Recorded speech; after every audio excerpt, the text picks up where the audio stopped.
Meet Ali Bennett, a friend of mine, a young Muslim born and raised in Sydney, Australia, who has lived quite a successful life. However, it was only recently that his life took a dramatic turn. This is Ali's story. Where are you at now with your life? What's happened to you? At this point in my life, wallah, I've been gifted, alhamdulillah, by Allah, with cancer throughout my body, and I've changed my whole life to sort of helping people. Why do you call it a gift, Ali? And alhamdulillah, it's a gift because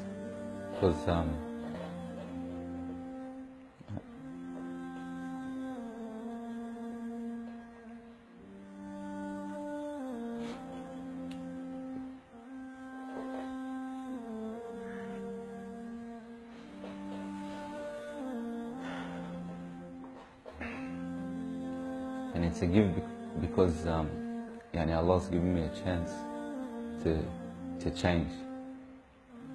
What has having cancer, what has it opened your eyes to? SubhanAllah, everything in life, even the smallest gift, like breathing fresh air.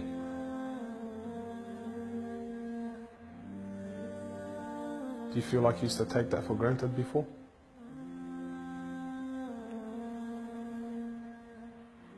How long have you had cancer?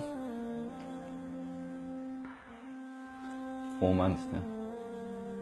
Ali was diagnosed with stage 4 cancer and given only 7 months to live. Upon finding the news, he immediately sold his successful business and was forced to reconsider the lavish lifestyle he was accustomed to. Everything was to change. Ali, what was your reaction when you came to know you had cancer? I got rid of my cars, got rid of my watches, even my clothes. I took them with me overseas and I gave them to a lot of people up there. Alhamdulillah. So I wanted to try to leave this world without anything. So you were on a mission to get rid of your dunya.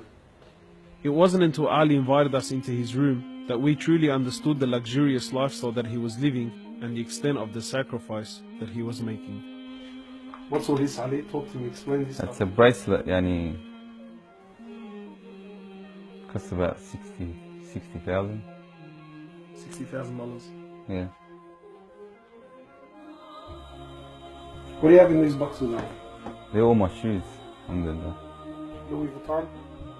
All Louis Vuitton. How much is something like this worth, Ali? They're probably about 1,300. How much you pay for that, Ali? About 700. Honest. For a pair of thongs, yeah. So what's happening with the sunglasses here, Ali? I just like collecting different sunglasses. Yeah? I've got rid of a lot of them. I gave them to a couple of brothers in Africa, alhamdulillah. So you're telling me there's a kid in Africa that's walking around with Louis Vuittons and... Can I try one of these hats on? I've only mentioned them in my talks like 100 times. You can try the red one on. It's limited edition one. Barakallah. What do you reckon else? Sheikh Gucci. Ali's interest in the dunya has left him abruptly and no longer holds a place in his heart. So Ali, what do you feel now, like when you look at this? And driving something like this doesn't really cross my mind anymore. It's not something I would want to do no more. After someone tells you, or you find out that you're sick, or you haven't got much time in this life, wallah, this is the last thing you would want to chase. And this is how we should be living our life every day. Car like this, people would love to be in it, people would love to own, people would love to drive it. Wallah, they're going for the wrong goals.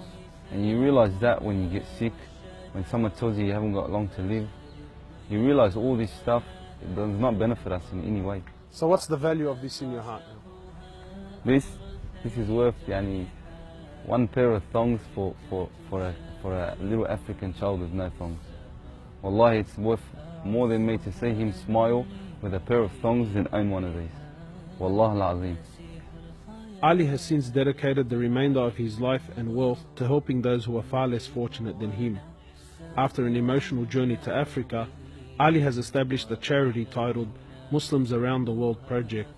The organization wasted no time in the construction of a masjid and a school in Africa to serve as an ongoing charity for him when he finally has to depart this world. Well, it all started from when I went to the cemetery when a brother that has cancer passed away. And I was at the cemetery and I was just thinking to myself, after you go, there's nothing. There's no one there for you. No mother, no father, no brother, no sister, except for your deeds. Even your money is not going to be there for you. So the only thing that's going to be there for you is a sadaqah. And that's the only thing that's going to help you gradually through your time in the grave till you get to the ultimate destination. As the reality of death further sinks in, Ali spends most of his personal time in preparing himself for his final meeting with his Creator, Allah. The Prophet of Allah says, sallallahu alaihi wasallam, more or less, he says, he who loves to meet Allah, Allah loves to meet him.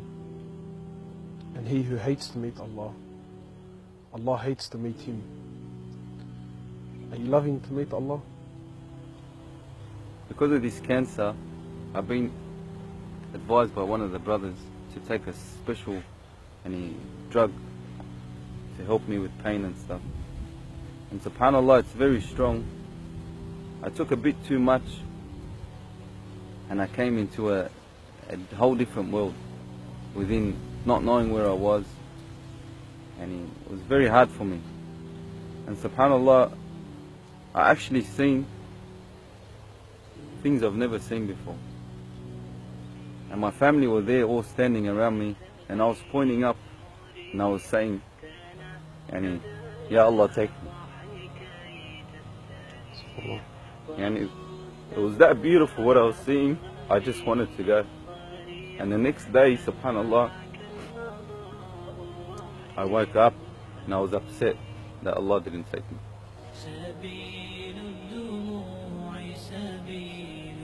Well, I ask Allah subhanahu wa ta'ala to purify you and to give you shifa, to keep you around us for a long time. Allah, may Allah subhanahu wa ta'ala reward you.